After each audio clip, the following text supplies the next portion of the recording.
Yelbamba biba, ya tile, tedba yam, silem la bangre, mpamatim, et ser dans un radmens wakat fin, ndawa lopka bougme, wakat ninga, sempa serdier.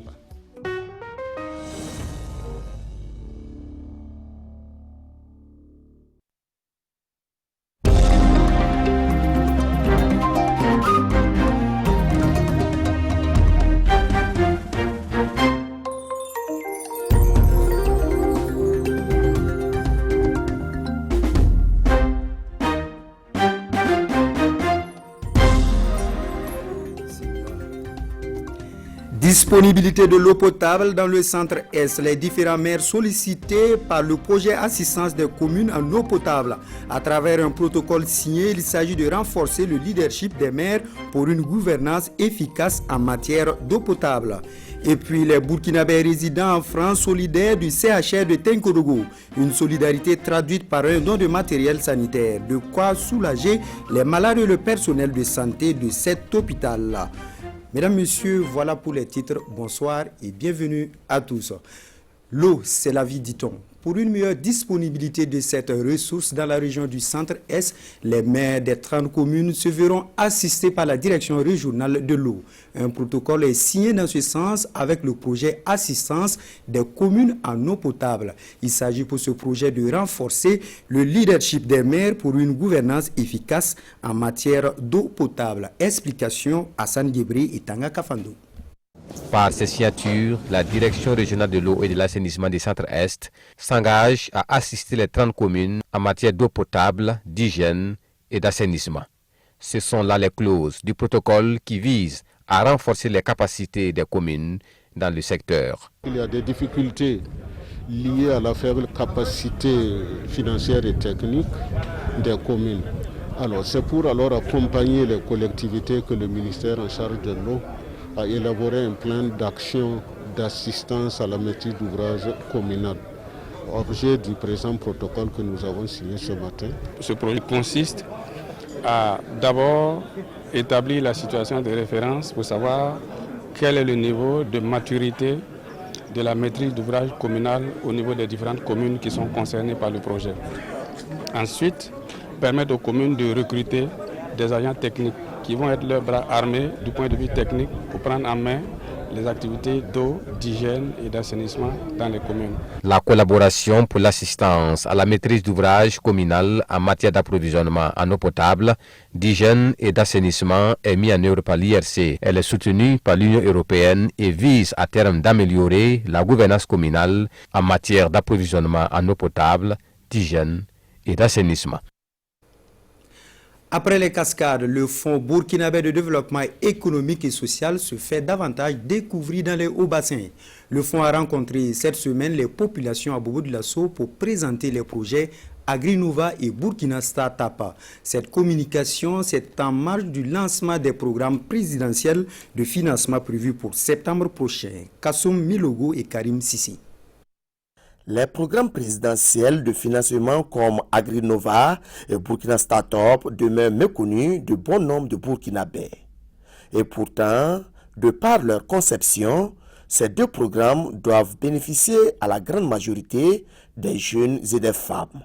Et pour permettre à ces personnes d'avoir de plus amples informations sur ces outils de financement de projets, le Fonds burkinabé de développement économique et social a organisé cette communication ici à Bobo-Dioulasso. Tous les jeunes peuvent bénéficier de ce programme, quels que soient les domaines, mais pour peu que le projet qui est présenté au programme soit un projet innovant. C'est le caractère innovant, mais il faut également que le projet soit à fort potentiel économique et favoriser l'auto-emploi. Tous les détails de ces deux programmes sont expliqués aux participants.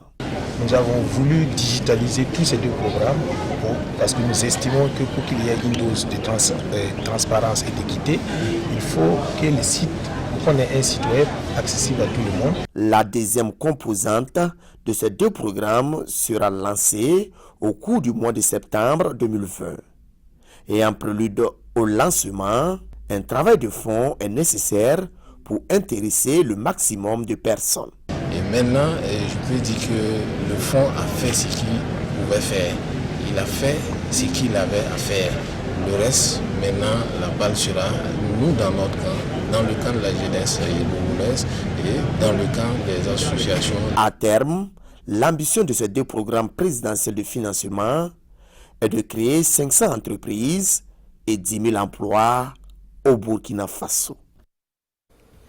Respect des droits humains au Burkina, un plan d'action est élaboré dans ce sens et présenté à Bobo Dioulasso. Et c'est à la faveur d'un atelier regroupant des acteurs du domaine en vue de son appropriation pour mieux inculquer le respect des droits humains dans la société. L'ouverture des travaux avec Hassan Gourabou et Wigia Rukia Sanou.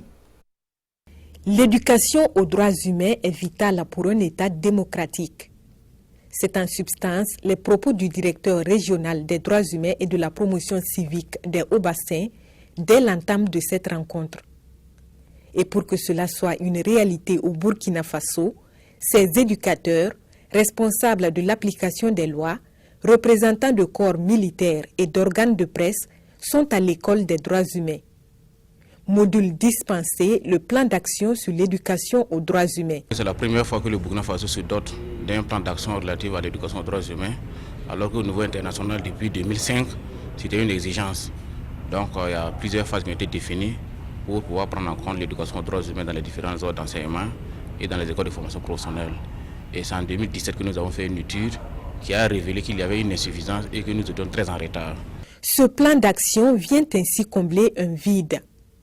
Il est donc attendu des participants qu'ils soient des courroies de transmission auprès des structures qu'ils représentent. Les différents acteurs qui sont concernés par la mise en œuvre du plan d'action se l'approprient d'abord, s'engagent à mettre en œuvre les différentes activités et inscrivent donc les activités dans leur programme de travail annuel durant les 5 ans pour qu'au soir du 31 décembre 2024, nous puissions être à jour vis-à-vis de nos engagements au niveau international. 2 communications seront dispensées à cet effet. Et Bobo Dioulasso donne le départ d'une série de rencontres du même genre dans 5 régions. Et pour plus de droits des étudiants, l'université Norbert Zongo de Koudougou est en train de se doter de nouvelles infrastructures. Une cité, un amphithéâtre jumelé, une bibliothèque et des bâtiments administratifs. Le ministre en charge de l'enseignement supérieur a fait hier le constat des travaux et réceptionné pour l'occasion un nouvel amphi de 7500 places. Le reportage de Rasmane Zoundi et de Vincent Tiendrebéou. Toute une demi-journée pour Al-Kassoum Maïga pour passer en revue l'ensemble des chantiers de l'université.